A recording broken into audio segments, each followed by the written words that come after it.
Bonjour et bienvenue pour ce webinaire. Je vous propose qu'on attende juste une ou deux petites minutes, le temps que les participants, les inscrits à ce webinaire, puissent tous se connecter. À tout de suite.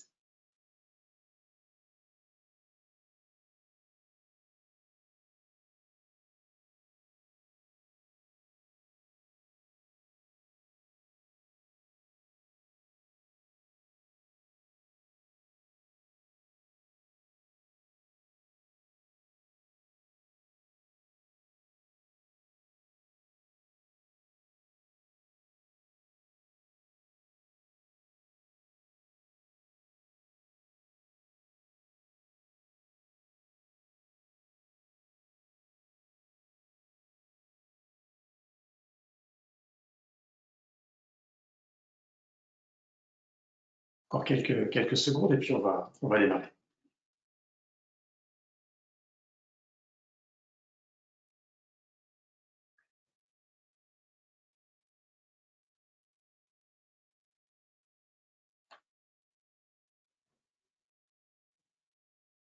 Ouais, je vois que ça s'accélère au niveau du nombre de connexions. Voilà.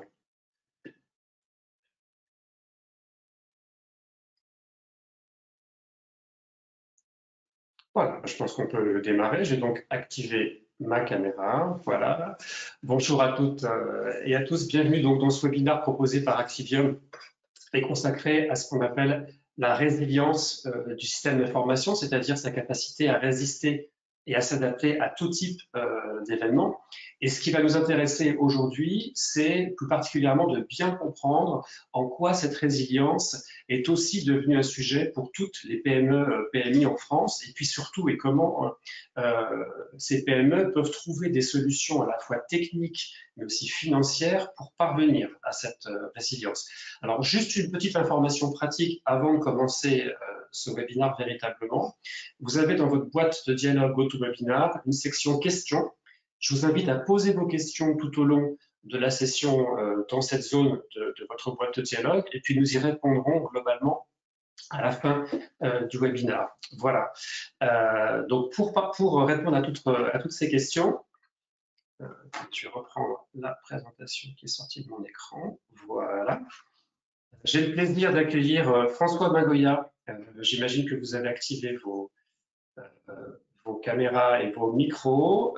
Donc François Magoya, qui est le directeur général d'Activium ID, et Alban Sita, qui dirige l'activité conseil et transformation chez Activium. Donc peut-être François, avant de rentrer dans le vif du sujet, tu peux nous dire quelques mots sur Activium pour ceux d'entre nous qui ne connaissent pas encore la société. Bien sûr. Bonjour à tous. Merci d'avoir répondu présent à cette matinale. Pour répondre à la question de Philippe, donc Activium est une société de services informatiques dont le siège est à Clichy. Nous sommes spécialisés dans 4 domaines que sont l'infogérance et infrastructure, les cloud services, la continuité d'activité et l'ingénierie financière. Activium, c'est à peu près 1200 clients répartis sur l'ensemble de la France, 65 collaborateurs et 25 millions d'euros de chiffre d'affaires en 2019. Parfait, donc ça situe bien l'activité. Alors François, en tant que spécialiste à la fois de l'infogérance et du cloud, Activium est finalement un assez bon observateur de l'évolution des systèmes d'information au sein des entreprises.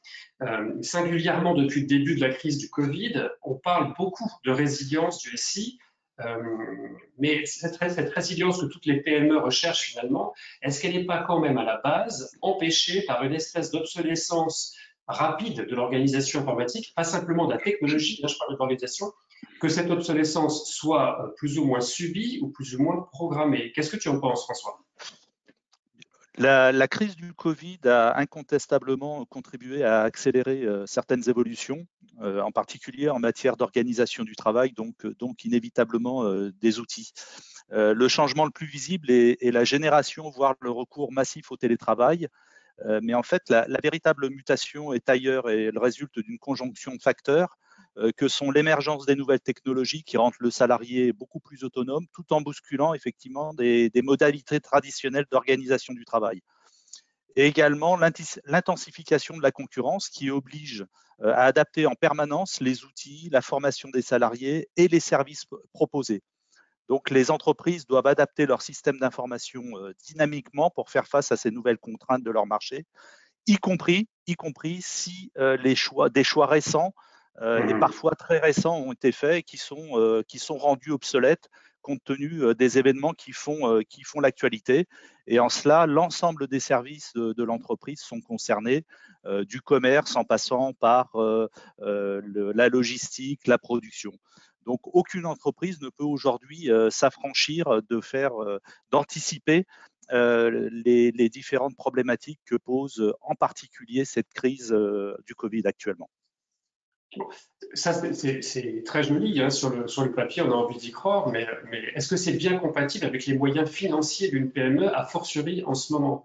Dit autrement, est-ce que les enjeux en termes de système d'information sont véritablement compatibles avec les impératifs budgétaires des petites et moyennes entreprises actuellement? L'ensemble de nos clients nous font part que des solutions et les solutions techniques existent. Nos clients observent malgré tout une accélération dans les innovations technologiques. Hein, c'est appuyé par toutes les annonces que font les éditeurs et les constructeurs en particulier, mais ils s'interrogent sur la pertinence en fait des choix historiques du système d'information et surtout de la pérennité de ce système d'information. Je voudrais partager une étude du Gartner tout à fait récente sur justement la pandémie. Et cette étude, en fait, mentionne le fait que la pandémie du Covid-19 a obligé les organisations à se concentrer rapidement sur 3 priorités. D'abord, préserver les liquidités. On entend beaucoup parler de trésorerie dans l'entreprise et optimiser les coûts informatiques. Soutenir et sécuriser une main-d'œuvre éloignée, on parlait tout à l'heure du télétravail, et surtout assurer la résilience du SI. Donc, finalement, investir dans des solutions de type cloud est devenu un moyen pratique de répondre à l'ensemble de ces 3 contraintes. Et on peut penser qu'effectivement, le cloud s'est ancré dans les habitudes aujourd'hui des entreprises. Donc pour toi, François, c'est très clair, il n'y a aucune ambiguïté sur le fait que le cloud s'impose vraiment comme la solution pour rendre son système d'information durablement résilient. Le cloud aujourd'hui permet effectivement de traiter l'ensemble des sujets qui ont été évoqués, à savoir l'agilité, l'élasticité des ressources, les dispositifs de sécurité. On entend beaucoup parler aujourd'hui de sécurité. La presse tout à fait récente parle des problématiques d'intrusion dans les systèmes d'information des entreprises. Mais il y a également l'aspect du temps de la DSI qui va devoir aussi se réinventer pour trouver de nouveaux services pour l'entreprise. Donc, les sujets qui seront à adresser par l'ensemble des sociétés vont être la partie motivation et engagement des équipes, la gouvernance des données, les initiatives autour des usages digitaux, l'exploitation de la donnée, et également la continuité d'activité pour faire face à l'ensemble des événements. Nous pensons que le cloud est le meilleur moyen de maîtriser son SI, sans sous-estimer bien évidemment la conduite du changement, mais cette conduite du changement ne sera pas l'objet de cette présentation. Bien, merci François pour cette introduction. À vrai dire, ton point de vue est très clair et corrobore quand même une tendance très très lourde du marché. Ceci étant, du coup, comment on peut mesurer la résilience de son SI avant et après cette évolution que tu juges nécessaire? Peut-être que Alban, tu pourrais intervenir maintenant pour nous éclairer un peu plus sur ce sujet. Oui, déjà bonjour à tous et merci Philippe et François. Alors avant de commencer, je pense qu'il faut quand même préciser que tout ça ne se fait pas en un claquement de doigts. Il faut savoir que dans le domaine des technologies de l'information, la résilience, ça fait référence à la capacité d'un système informatique à continuer à fonctionner en cas de panne, en cas de piratage ou simplement l'augmentation de l'activité commerciale. Et ça implique la mise en œuvre de mesures techniques, organisationnelles, afin que l'entreprise soit le moins impactée le jour où le problème survient. Il ne s'agit pas simplement de protéger les données contre l'effacement, mettre en place une sauvegarde externalisée ou se prémunir contre une catastrophe, mais c'est aussi et surtout maintenir l'activité de l'entreprise. Et c'est pourquoi le concept de résilience informatique, ça comprend une série de mesures et de processus qui visent à résoudre les problèmes qui peuvent survenir. Et ces mesures doivent être définies en amont, voilà, de manière préventive, afin qu'elles puissent être mises en œuvre rapidement et surtout efficacement le jour où on en a besoin. Et pour répondre à ta question, voilà, pour mesurer la résilience d'un système informatique, on a besoin de plusieurs éléments. J'en identifie 3. Le premier, c'est avoir une parfaite connaissance des métiers de la société. Voilà, est-ce que la société travaille dans l'industrie, son business repose sur des usines, des outils métiers, des machines qui les pilotent, ou est-ce que c'est des points de vente disséminés à travers la France, l'Europe ou le monde, pourquoi pas. Le deuxième élément, c'est avoir une parfaite connaissance des outils, voilà, qui sont utilisés. Est-ce qu'on est sur un combo CRM, ERP qui porte le cœur du business, ou est-ce que c'est des fichiers Excel disséminés sur les postes des managers ou voire même des utilisateurs, pourquoi pas. Et le troisième élément, c'est avoir une parfaite connaissance, voilà, des personnes sur lesquelles reposent les activités clés. Voilà, c'est très important. Et tous ces éléments permettent de définir les indicateurs clés à atteindre. Et ces indicateurs, ils ont 2 acronymes, c'est le RTO et le RPO. Oh là là, oui, ça fait beaucoup d'acronymes pour moi, qui suis complètement débutant sur le sujet. Est-ce que tu peux nous expliquer tout ça en détail, s'il te plaît? Alors, oui, je peux. Bon, comme il y a 30 minutes, je vais parler que des 2 principaux. Mais voilà, le recovery time objectif, c'est le temps maximum d'arrêt de production. Ce temps maximum d'arrêt de production, il peut varier, voilà, suivant le contexte, suivant le périmètre technique. Il peut être de 24 heures, 48 heures, 7 jours, ou voire même 5 minutes, suivant les enjeux. Le deuxième, c'est le recovery point objectif qui vise à identifier et définir quelle est la perte maximum de données qui va être tolérée par l'entreprise. Et là aussi, cet indicateur, il peut varier suivant le type de périmètre technique. Est-ce que c'est du serveur de fichiers? Est-ce que c'est de l'application données stratégiques? Et la perte de données pourrait être, voire même, pourquoi pas, équivalente à 0. Voilà. Très bien. Alban, on parle depuis le début de la session d'environnement cloud, mais est-ce que tu pourrais nous apporter quelques précisions sur les différentes options techniques qui sont aujourd'hui disponibles en termes d'architecture et lesquelles te paraissent les plus adaptées, les plus pertinentes pour un usage par une PME-PMI? Alors, le sujet, il est vaste, mais on va essayer d'aller à l'essentiel, parce qu'on n'a aussi que 30 minutes. Et aujourd'hui, comme le disait François, voilà, il apparaît clair qu'une approche cloud, voilà, ça répond à la quasi-totalité des problèmes rencontrés par nos clients, avec la fourniture de plateformes qui sont adaptables à la demande et surtout qui assurent le niveau de disponibilité nécessaire à l'activité, pas plus et pas moins. Et pour rentrer un peu plus en détail dans la technique, voilà, dans les options techniques qui sont disponibles, l'architecture cible peut avoir plusieurs types et dépend vraiment du contexte du client. Je vais en présenter 3. La première, c'est l'infrastructure as a service, où l'entreprise, le client, voilà, il garde la main sur ses logiciels, les applicatifs, et aussi sur les systèmes d'exploitation sur lesquels repose tout ça. Tandis que le partenaire, l'hébergeur, lui, il va s'occuper de lui proposer, lui mettre à disposition du matériel avec le serveur, le stockage, le réseau et d'assurer le bon niveau de disponibilité sur ces plateformes. C'est tout à fait éligible pour les clients qui ont le temps, le savoir-faire, les compétences, voilà, pour assurer effectivement ce maintien ce maintien en condition opérationnelle des plateformes et reposer du coup sur un infogéreur, ça permet de garantir le niveau de service de la plateforme sur laquelle tout ça repose. La deuxième plateforme et architecture, c'est les PaaS, plateformes as a service, où là, on va monter d'un cran, l'hébergeur va monter d'un cran dans le service qu'il fournit aux clients et à l'entreprise, et il va intégrer dans son périmètre tout ce qui est système d'exploitation. Le client, lui, va garder la maîtrise sur tout ce qui est application métier, présentation des environnements à ses utilisateurs. C'est par exemple un cas qui pourrait représenter le PaaS, c'est le VDI, par exemple. On va pouvoir présenter des environnements aux utilisateurs, et le client, l'entreprise, va mettre dessus les applications, les environnements bureautiques et les présenter à ses utilisateurs. La troisième, voilà, type de plateforme, c'est les SaaS, Software as a Service, où on est vraiment sur une formule tout compris, donc ça qui va comprendre le socle technique, la partie système d'exploitation et les applicatifs métiers. Ça peut être le cas pour des bases de données, des applications métiers type comptable, ERP, CRM. Tout ça est maintenu, géré et mis à disposition de l'entreprise. Et l'entreprise, elle peut se focaliser sur son business sans se préoccuper de savoir si la solution est sauvegardée, si la solution est répliquée.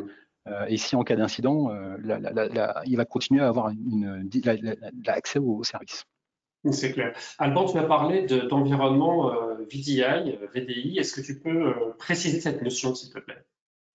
Alors, effectivement, le VDI, c'est un bon cas d'usage. Voilà, le VDI en mode PaaS, donc plateforme as a service, voilà, c'est pour moi une solution qui est tout à fait pertinente dans le contexte qu'on connaît aujourd'hui, voilà, le contexte télétravail.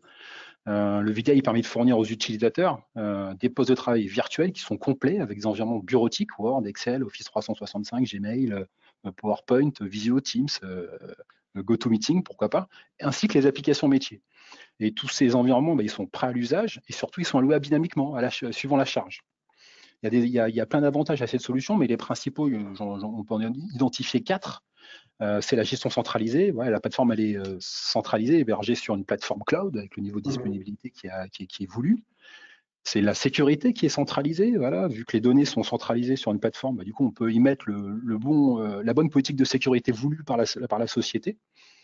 Et il y a le contrôle des données, vu que là aussi, on est aussi sur une plateforme qui est centralisée, les données, elles sont accessibles sur la plateforme qu'on met à disposition et pas ailleurs. Du coup, le contrôle est vraiment bon là-dessus. Et bien évidemment, je leur dis, c'est la capacité d'évolution, évolution à la hausse comme à la baisse de la plateforme, suivant la charge. Ça peut être, par exemple, pour des événements qui pourraient, des événements, des séminaires, où des postes de travail pourraient être alloués en plus, ou sur d'autres événements qui pourraient nécessiter de baisser l'activité et donc le nombre d'utilisateurs. Du coup, on pourra évaluer la plateforme à la baisse.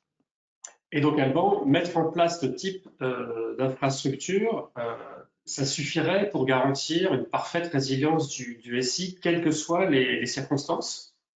Alors, dans la pratique, oui, mais ça n'exonère pas quand même l'entreprise de faire régulièrement des tests de résilience. La résilience d'un ICI et le plan de continuité d'activité qui va avec, voilà, il ne peut pas être validé, il ne peut pas être amélioré si on ne fait pas de tests réguliers sur la solution. Ces tests, ils permettent de s'assurer que, la résilience est bien au rendez-vous, et surtout que le dispositif il est bien adapté aux évolutions de la société. Ça peut être des rachats de structures qui auraient eu lieu dans l'année. Faire des tests sur le dispositif, sur la résilience du SI permet de s'assurer que, même avec ces nouveaux enjeux, la solution est toujours au rendez-vous. Et si des adaptations sont à mener, du coup, on les identifie et puis on mène les actions. Parfait. Et nous, et pour compléter, excuse-moi, on recommande quand même de le valider au moins une fois par an. J'allais te poser la question, Alban. Merci beaucoup, Alban. Alors, François, je me tourne à nouveau maintenant vers toi, car on l'a déjà abordé, ces projets de transformation du système d'information coûtent forcément un peu d'argent et ce n'est pas forcément à la portée de toutes les entreprises, a fortiori, et tu l'as évoqué tout à l'heure, quand elles viennent récemment de s'équiper de nouveaux matériels, voire quand elles ont déjà migré tout ou partie de leur SI vers le cloud. Alors, est-ce que tu peux nous expliquer ce qu'est le lease back to cloud et comment on met une telle solution en place? Et en fait, question préliminaire, est-ce que toutes les PME sont concernées? Alors, aujourd'hui, l'ensemble des entreprises qui se posent les questions préalables liées à l'agilité du SI, liées à la sécurité de son système d'information, liées à l'optimisation de l'usage des logiciels applicatifs quels qu'ils soient, c'est-à-dire qu'aujourd'hui, les éditeurs de logiciels mettent sur le marché avec un time to market extrêmement court des versions logicielles avec de nouvelles fonctionnalités pas toujours compatibles avec la performance informatique qui est en place. L'ensemble de ces entreprises qui se sentent concernées par ces sujets, qui en plus un bouleversement des croyances, en particulier liées au mode classique d'investissement, c'est-à-dire sur la base des fonds propres, peuvent être concernés par ces approches, que ce soit donc des entreprises dans tous les domaines métiers, mais également, et nous comptons parmi nos clients, des éditeurs de logiciels, voire des intégrateurs de solutions logicielles qui sont concernés par ces thématiques aujourd'hui. D'accord, toutes les PME sont plus ou moins concernées. Donc, comment on démarre une telle approche? Quelle est la première étape? Je ne sais pas si c'est François ou Alban qui veut répondre là-dessus. Ce sera moi. Alors, première, il y a 4 étapes voilà, sur le lead back to cloud. La première, c'est l'audit flash. L'audit flash, voilà, il nous permet d'avoir une vision précise voilà, sur les besoins et les attentes du client. Il permet aussi de définir bien évidemment les RTO et les RPO voilà, qui sont à atteindre. Et cela suivant les différentes briques SI de l'entreprise. Et ça permet aussi d'envisager et de faire des préconisations pour une solution cible. Ça, c'est la première étape. D'accord. Et d'un point de vue plus financier et comptable, j'imagine que là, c'est plus François qui va nous éclairer.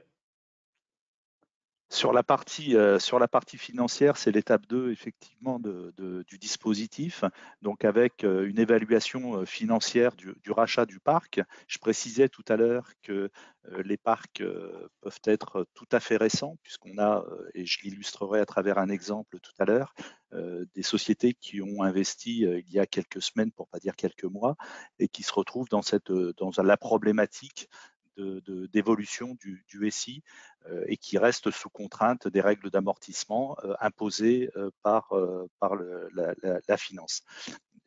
Donc, la proposition de rachat est faite sur la base d'un audit complet du parc, que l'on soit sur des environnements de type serveur jusqu'au poste de travail en passant par les éléments actifs réseau. Et typiquement, ça se concrétise par une proposition de l'ensemble de ce parc avec mise à disposition tout ou partie du parc quand ce parc informatique peut rester en place et peut être utilisé. Mais ça donne lieu très concrètement en fait, à un chèque qui va permettre à l'entreprise de renouer ou de rendre plus belle, je dirais, la trésorerie de la société. D'accord. Peut-être, je crois d'ailleurs que tu as préparé un exemple concret pour décliner ce concept en chiffres. Oui, en quelques chiffres. L'impact, je te propose de nous présenter maintenant, je pense que ça fixera pas mal les idées. Ouais, c'est une bonne idée, ouais. Allons-y. Oui, donc là, c'est le cas d'une société de gestion de patrimoine immobilier qui, à l'instant T0, avait fait l'acquisition de serveurs qui étaient installés, qui étaient en place depuis un peu plus de 6 mois, qui avaient des portables qui avaient été acquis 2 mois auparavant, donc une flotte à peu près 50% du parc, et qui avait un projet de remplacement de postes de travail. En l'occurrence, c'était des postes fixes qui allaient être remplacés par des portables compte tenu des circonstances.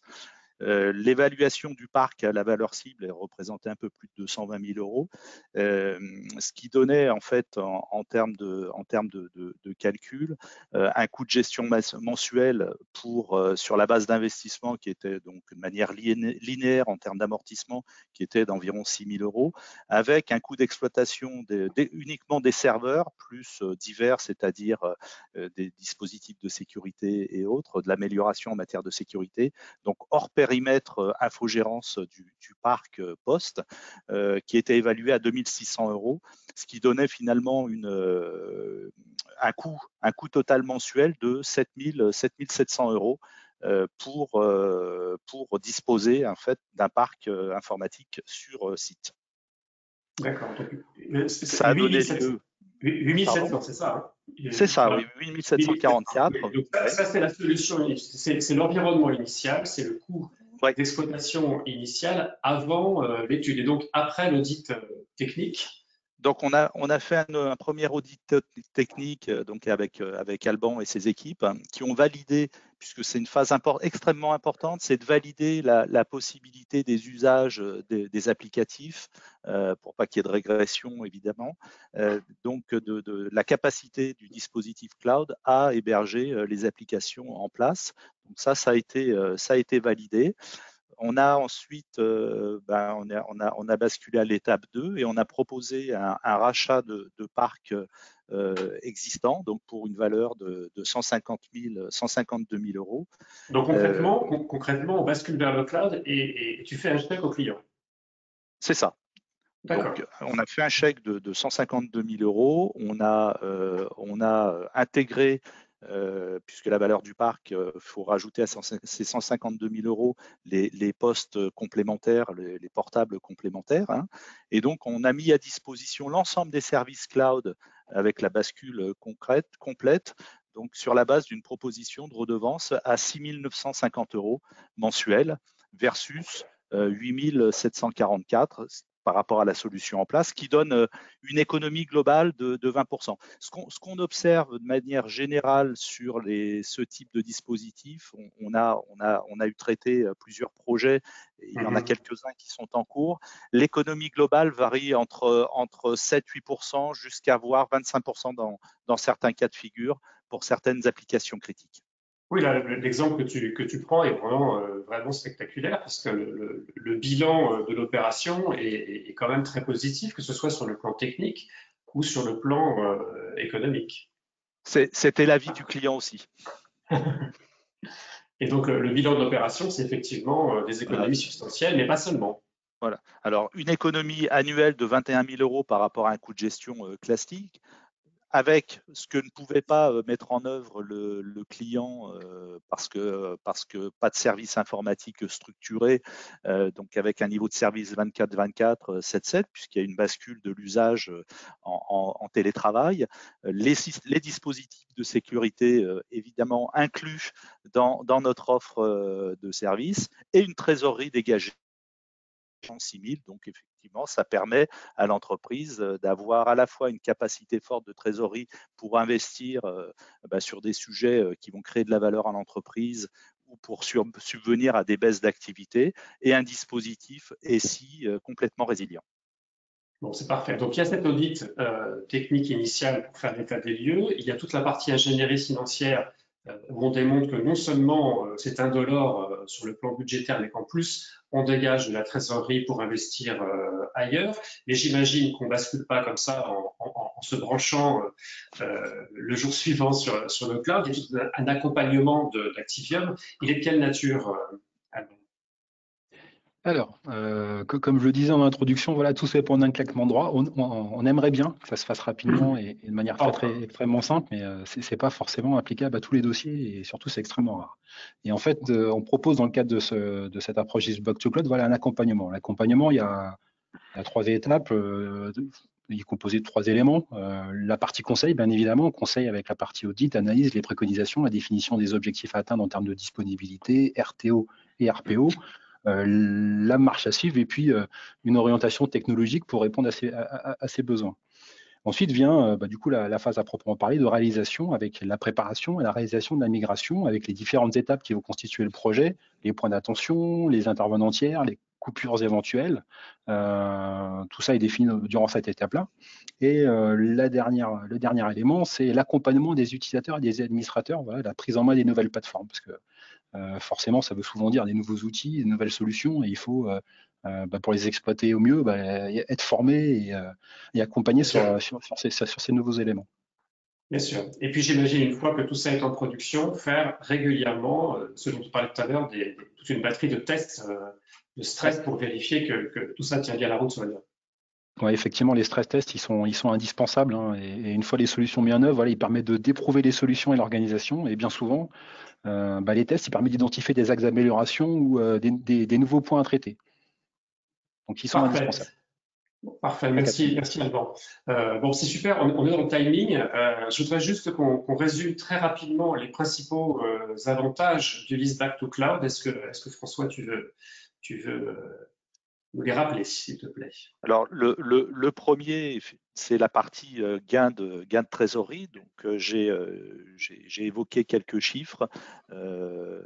C'est une évidence pour avoir un SI efficient et toujours à jour, avec la possibilité d'utiliser les nouvelles fonctionnalités des logiciels, les dispositifs de sécurité, de la disponibilité.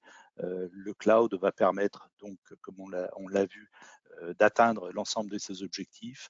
Et dans la méthodologie, dans le Lease Back to Cloud, une étape importante qui est ce rachat du parc, qui va permettre à l'entreprise de se libérer de l'ensemble de ces contraintes liées aux amortissements, qui créent parfois des discussions entre la DSI et la direction financière, parce que les règles d'amortissement ne sont pas toujours compatibles avec les évolutions technologiques qui s'accélèrent. Alors ça, c'est pour l'impact notamment financier. Côté utilisateur, peut-être? Alors, côté utilisateur, pour moi, hein, l'expérience utilisateur, elle est clé, voilà, car c'est les premiers consommateurs des solutions. Et malgré toutes les contraintes techniques, hein, souvent liées à la sécurité, hein, qui doit être mise en œuvre, hein, pour protéger les plateformes, les solutions doivent être simples d'accès, fluides et modernes dans l'usage. Donc, si on arrive à résoudre cette équation, les 3 quarts du chemin ils sont faits et pour atteindre un projet réussi. Très bien. Et puis je crois qu'il y a un argument que vous aimez bien mettre en avant chez Activium, c'est la notion d'interlocuteur unique, c'est ça?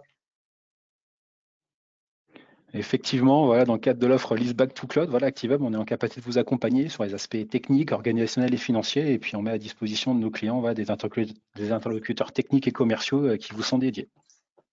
Bon, alors moi quand même, il me reste une question, je ne sais pas qui va la traiter, François peut-être, je m'adresse au directeur général d'Activium. Un interlocuteur unique, c'est formidable, mais est-ce que c'est suffisant pour faire vraiment la différence sur ce marché? Parce qu'après tout, des gens qui font du leasing informatique, des rachats de parts, etc., il y en a quand même pas mal sur le marché, des petits acteurs, des gros acteurs, des gens qui font de l'infogérance, n'en parlons pas, donc c'est un marché qui est assez concurrentiel. Donc qu'est-ce qui fait qu'Activium s'est positionné sur ce marché et pourquoi tu penses que Activium est un interlocuteur particulièrement crédible pour adresser les PME, PMI? Ce qui caractérise Activium, c'est que nous sommes l'opérateur de l'ensemble de nos solutions. J'ai évoqué 4 pôles d'activité que sont infogérance infrastructure, cloud services, continuité d'activité et ingénierie financière. Sur l'ensemble de ces pôles d'activité, nous sommes totalement autonomes et opérateurs de l'ensemble de ces solutions qui va nous permettre d'apporter de l'agilité, de la souplesse, de l'expertise technico-financière pour nous adapter au mieux aux contraintes du client. Dès l'origine en fait de la pandémie, on a la réflexion s'est imposée naturellement compte tenu de ce contexte et compte tenu de la maîtrise des strates pôles d'activité d'Activium. Donc on a intégré l'ensemble de ces savoir-faire justement pour permettre aux entreprises de répondre efficacement à la contrainte du maintien en condition opérationnelle de son activité, mais surtout de permettre de réviser des choix même récents. C'est-à-dire on avait constaté que certaines entreprises étaient un peu coincées dans les techniques, enfin les aspects d'amortissement.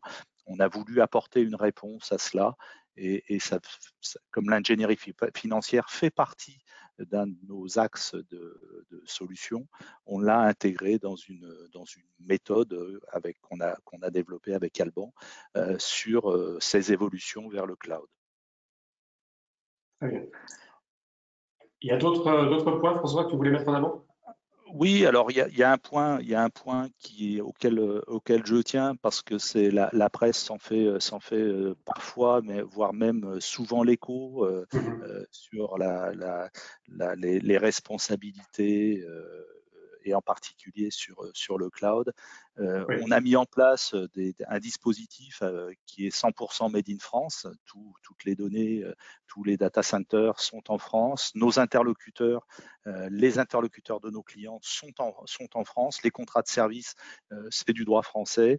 Donc c'est sans surprise. Il y a une forme de souveraineté qu'on souhaite apporter à nos clients qui sont encore beaucoup sensibles à où sont stockées leurs données, comment elles sont sécurisées et comment la data pourra être disponible 24/24, 7/7 en toute sécurité pour les collaborateurs.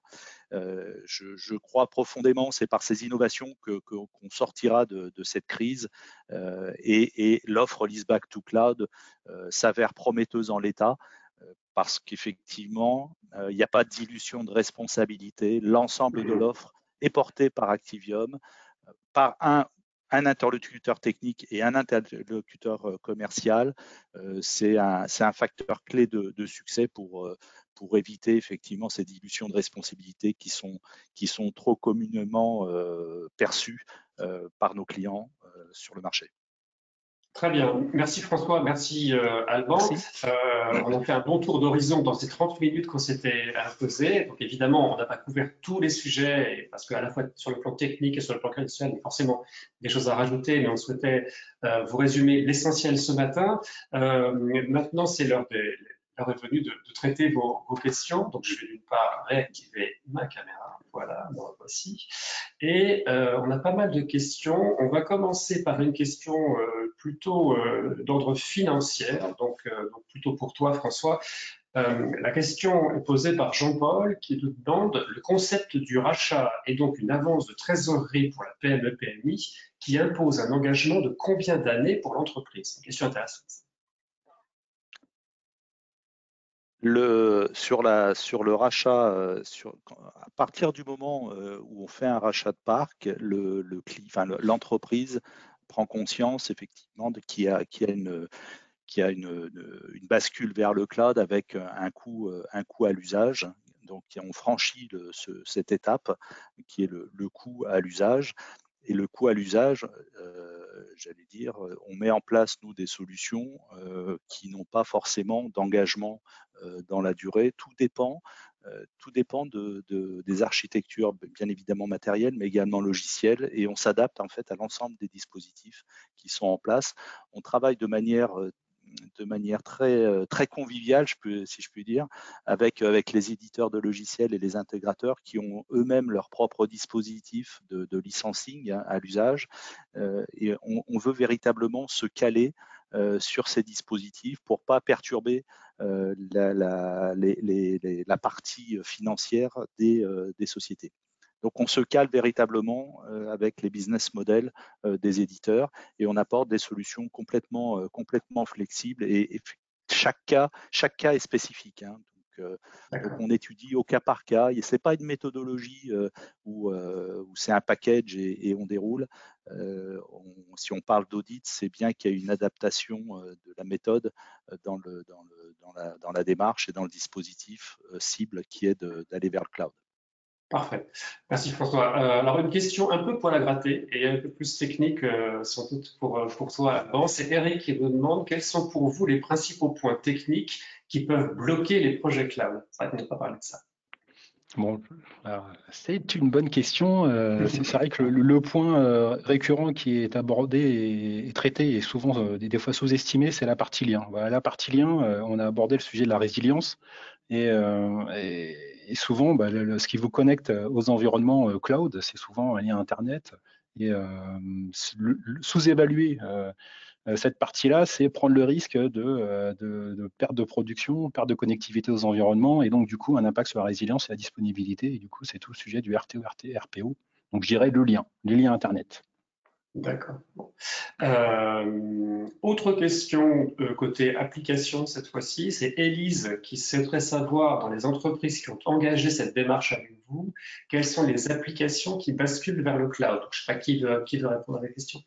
Je peux répondre en partie à la question et qui sera complétée si besoin. On travaille depuis plusieurs années dans l'hébergement d'applications critiques pour les entreprises. On a donc acquis un véritable savoir-faire autour de ces hébergements, ces types d'hébergements avec plusieurs centaines, voire milliers d'utilisateurs sur des applications de gestion ou de maintenance et autres, avec une criticité quant à la disponibilité des applications et à la sécurisation de ces applications. Ce sont principalement les entreprises qui ont mis en place typiquement un ERP et qui veulent aujourd'hui externaliser cet ERP pour le mettre à disposition sous une forme complètement différente. D'accord. Je ne sais pas si ça répond complètement à la question. Je pense que oui. Ouais. Élise, si vous pouvez nous confirmer. Oui, me dit-elle. Jean-Paul, toujours, vous demande si Activium si vous réalisez vous-même les PCA, donc les plans de continuité d'activité, et les PRA, les plans de reprise d'activité des clients IT et métiers. Alors, c'est aussi une bonne question. Et que alors, comme on le disait durant le webinaire, nous réalisons et nous recommandons de mettre en œuvre et de tester les plans de continuité d'activité au moins une fois par an. Les clients qui ont souscrit service chez Activium, du coup, nous testons effectivement avec le client en conditions réelles ou à blanc l'efficience et l'efficacité des plans de reprise qui ont été pensés et designés. Donc oui, on les fait. Effectivement, cela souvent implique des tiers qui vont pouvoir valider, pourquoi pas, les aspects téléphonie, les aspects métiers, parce que nous mettons à disposition des positions de repli, par exemple, à Nanterre, et sur certains cas clients, ils peuvent avoir une partie du plan de continuité d'activité qui repose sur des plateformes qui sont gérées par des tiers. Et du coup, dans le cadre de ce test, on valide avec le client que ça marche et on le fait de manière en collaboration avec le partenaire en question. J'espère avoir répondu à la question. Je pense que oui. Je précise tout de suite à Jean-Paul que oui, nous pourrons vous faire parvenir le support de ce webinaire, bien évidemment. Alors, j'ai une question sans doute aussi pour toi, Alban. Quelle plateforme technique proposez-vous pour la mise à disposition de postes VDI, VDI, je ne sais pas comment on prononce. Alors aujourd'hui, on a testé quelques plateformes et nous, notre recommandation, c'est vraiment les plateformes Citrix. Les plateformes Citrix, pourquoi? Parce que déjà, effectivement, c'est une des solutions reconnues sur le marché comme étant la plus efficiente, mais surtout, et on l'a constaté, et je vous parlais de l'expérience utilisateur qui est clé, dans un contexte multimédia, aujourd'hui, dans un poste VDI, on va avoir de la bureautique, on va avoir de l'application métier, mais aussi on va avoir souvent du Teams, du Skype, du Zoom, avec de la vidéo. Du coup, Citrix, c'est l'expérience la plus optimisée et la plus efficace. Et le retour qu'on a, c'est que d'un point de vue ressenti utilisateur, c'est qu'ils n'ont pas l'impression que le poste n'est pas chez eux, qu'il se trouve et qu'il est hébergé chez un hébergeur cloud. Donc pour moi, la recommandation et les solutions qu'on préconise, c'est du Citrix aujourd'hui. Très bien. Une dernière question de Marc. Alors, on y a partiellement répondu. François, je pense que tu as déjà partiellement répondu, mais peut-être que tu peux insister sur quelques points autour de cette question. Quel est le profil type, finalement, des sociétés qui s'engagent dans ce type de solution, donc dans le Listat to Cloud? Est-ce qu'il y a vraiment une typologie précise de la PME qui est faite pour ça versus d'autres qui seraient moins candidates? Alors, probablement déjà des entreprises qui ont un recours massif au télétravail, puisqu'il y a malgré tout des métiers où il est difficile de faire du télétravail, donc il faut être en présentiel, soit dans des bureaux, soit dans des ateliers ou dans des centres logistiques. Donc là, il faut faire la part des choses. Mais toutes les entreprises sont globalement concernées. Il y a eu pas mal de freins liés aux architectures cloud. On parlait de souveraineté, après de sécurité de données, ensuite où se trouvent les données, qu'est-ce qu'on en fait, comment elles sont exploitées.